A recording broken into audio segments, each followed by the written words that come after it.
And now. Oh, great transition. Set it up right to It's time for the check-in presented by Allstate. Throw your hands up. Ooh.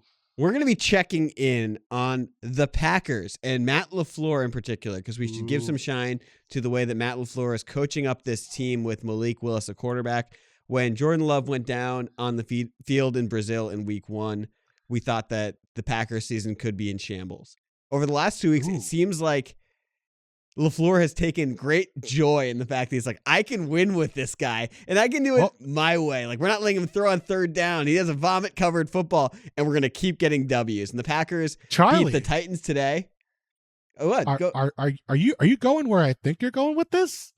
I don't know. It feels like it. It feels like he's going there. Go ahead. Finish up, Charlie. Yeah, finish up. That Matt LaFleur and the Packers are so back, and that is my check-in. I don't know where you thought I was going with this. I thought your check-in was going to be that Jordan Love should check into a hospital because they don't need him for the rest of the year because they got Malik Willis a quarterback. That's too skull. I love Jordan Love. He's awesome. I just think it's incredible that they're doing this with a quarterback that has significant limitations, and it's bought them time for Jordan Love to get healthy. Because as a Washington Commanders fan, when you have a franchise quarterback with a deeply unstable knee, the worst thing you can do is rush them back. Can say that from experience. I was smiling when you were going through this because it popped in my head that we might have another segment idea, because this is one of the things that I was most wrong about.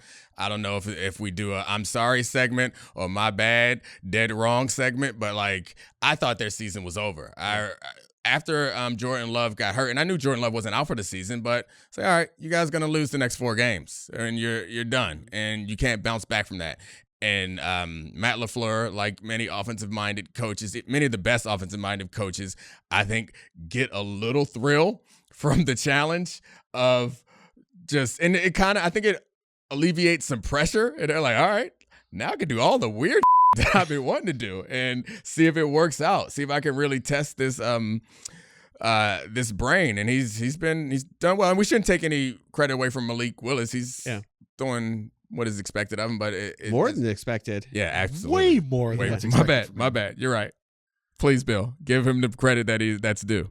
He was, like, to me, a non-functional NFL quarterback. Yeah. Like, you could not even threaten to compete with him and win games. Remember when he was going to be the starter in Tennessee after Ryan Tannehill got hurt in 2022, they called up the Pastronaut. They got Joshua Dobbs in there, and like in a matter of days, Joshua Dobbs, I believe, went from not being a part of the organization to playing because Malik Willis was unplayable. That's with Mike Vrabel, a guy who I think we all think is a pretty good NFL head coach. Right. But Matt LaFleur has Malik Willis playing excellent football. It's not obviously like a super high variance, crazy passing attack. It's not what Jordan Love would run, but he is a very functional quarterback in that scheme. He's running the ball effectively. He's been great in terms of his ball handling. Like, he has not made many mistakes in terms of his decisions and reads. Like, this offense is not incredible, but it is super functional. And the defense, man, they beat the hell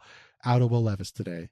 Like, it was brutal to see what they did to Will Levis. And that is exciting for me because this team is back. And once they get Jordan Love back, now you have maybe the defense we just saw dominate a game and an offense that has an even higher ceiling, knowing they can run the ball effectively, still run all the stuff they want to. They can run all this option stuff if they want to. They don't have to take it out of the playbook and have a higher ceiling in the passing game with Jordan Love under center. Yeah, since I've already broke out my psychology hat once in this game, I think the defense is particularly interesting. Or once in this show, it's particularly interesting seeing this version of the defense now.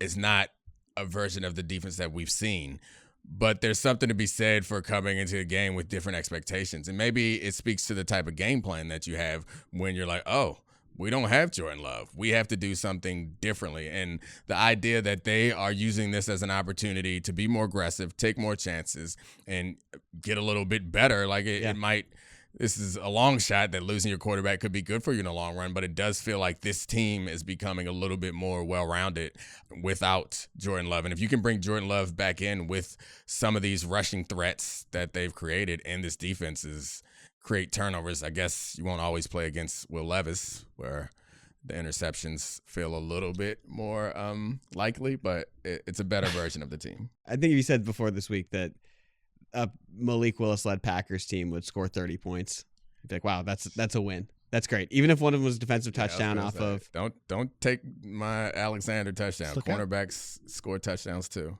Yeah, I mean, I gotta say, Will Levis, you did not have the funniest interception of the week. That goes to my beloved Anthony Richardson on his goal line interception.